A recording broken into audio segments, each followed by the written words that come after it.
എന്നാണ്. ഇന്നത്തെ നമ്മുടെ സുവിശേഷ ഭാഗം എന്ന് പറയുന്നത് യോഹന്നാന്റെ സുവിശേഷം 10-ാം അധ്യായം ആണ്. അതിനകത്ത് ഇങ്ങനെ പറയുന്നു, ആടുകളുടെ ഉമ്മയാണ് പറയുന്നത്.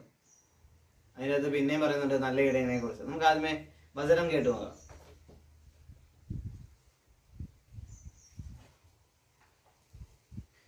ആട്ടിൻകൂട്ടത്തിന്റെ ഉപമ. സത്യസത്യമായി ഞാൻ നിങ്ങളോട് പറയുന്നു, ആട്ടിൻതൊഴുത്തിലേക്ക് വാതിലിലൂടെ അല്ലാതെ മറ്റു വഴിക്ക് കടന്നു വരുന്നവൻ കള്ളനും കവർച്ചക്കാരനുമാണ്.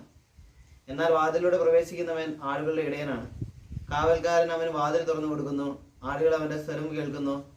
അവൻ തന്റെ ആടുകളെ പേര് ചൊല്ലി വിളിക്കുകയും പുറത്തേക്ക് നയിക്കുകയും ചെയ്യുന്നു. തനിക്കുള്ളതിനെ എല്ലാം പുറത്തിറക്കിയിട്ട് അവൻ അവയ്ക്ക് മുമ്പേ നടക്കുന്നു. അവന്റെ സ്വരം തിരിച്ചറിയുന്നത് കൊണ്ട് ആടുകൾ അവനെ അനുഗമിക്കുന്നു. അവ ഒരിക്കലും അപരിചിതനെ അനുഗമിക്കുകയില്ല. അന്യരുടെ സ്വരം അറിയാത്തതിനാൽ അവ അവരിൽ നിന്ന് ഓടിയകലും. യേശു അവരോട് ഈ ഉപമ പറഞ്ഞു. എന്നാൽ അവൻ തങ്ങളോട് പറഞ്ഞതെന്തെന്ന് അവർ മനസ്സിലാക്കിയില്ല. അതിനുശേഷമാണ് നല്ല ഇടനെ കുറിച്ചുള്ള ഉപമ വരുന്നത്. അതുകൊണ്ട് യേശു വീണ്ടും പറഞ്ഞു, സത്യസത്യമായി ഞാൻ നിങ്ങളോട് പറയുന്നു, ഞാനാണ് ആടുകളുടെ വാതിൽ. എനിക്ക് മുമ്പേ വന്നവരെല്ലാം കള്ളന്മാരും കവർച്ചക്കാരുമായിരുന്നു. ആടുകൾ അവരെ ശ്രമിച്ചില്ല. ഞാനാണ് വാതിൽ. എന്നിലൂടെ പ്രവേശിക്കുന്നവൻ രക്ഷ പ്രാപിക്കും.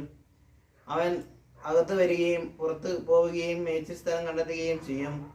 മോഷ്ടിക്കാനും കൊല്ലാനും നശിപ്പിക്കാനുമാണ് കള്ളം വരുന്നത്.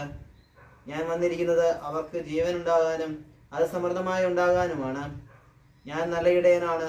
നല്ല ഇടയൻ ആടുകൾക്ക് വേണ്ടി ജീവൻ അർപ്പിക്കുന്നു. ഇടയനല്ലാത്തവൻ, ആടുകൾ സ്വന്തമല്ലാത്തവൻ, കൂലിക്കാരൻ ചെന്നായി വരുന്നത് കാണുമ്പോൾ ആടുകളെ ഉപേക്ഷിച്ച് ഓടിക്കളയുന്നു. ചെന്നായി വന്ന് അവയെ പിടിക്കുകയും ചിതറിച്ച് കളയുകയും ചെയ്യുന്നു. അവൻ ഓടിപ്പോകുന്നത് കൂലിക്കാരനായതുകൊണ്ടും ആടുകളെ പറ്റി താല്പര്യമില്ലാത്തത് കൊണ്ടുമാണ്. ഞാൻ നല്ല ഇടയനാണ്. പിതാവ് എന്നെയും ഞാൻ പിതാവിനെയും അറിയുന്നത് പോലെ ഞാൻ എനിക്കുള്ളവ എന്നെയും അറിയുന്നു. ആടുകൾക്ക് വേണ്ടി ഞാൻ ജീവൻ അർപ്പിക്കുന്നു. ഇതാ, തൊഴുത്തിൽപ്പെടാത്ത മറ്റു ആടുകളും എനിക്കുണ്ട്. അവയെയും ഞാൻ കൊണ്ടുവരേണ്ടിയിരിക്കുന്നു. അവ എൻ്റെ സ്വരം ശ്രവിക്കും. അങ്ങനെ ഒരു ആട്ടിൻപറ്റവും ഒരു ഇടയനുമാകും. തിരിച്ചെടുക്കുന്നതിന് വേണ്ടി ഞാൻ ജീവൻ അർപ്പിക്കുന്നതിനാൽ പിതാവ് എന്നെ സ്നേഹിക്കുന്നു. ആരും എന്നിൽ നിന്ന് അത് പിടിച്ചെടുക്കുകയല്ല. ഞാനത് സ്വമേധയാ മനസ്സോമനസ അർപ്പിക്കുകയാണ്. അത് സമർപ്പിക്കാനും തിരികെ എടുക്കുവാനും എനിക്ക് അധികാരമുണ്ട്. ഈ കൽപ്പന എൻ്റെ പിതാവിൽ നിന്നാണ് എനിക്ക് ലഭിച്ചത്.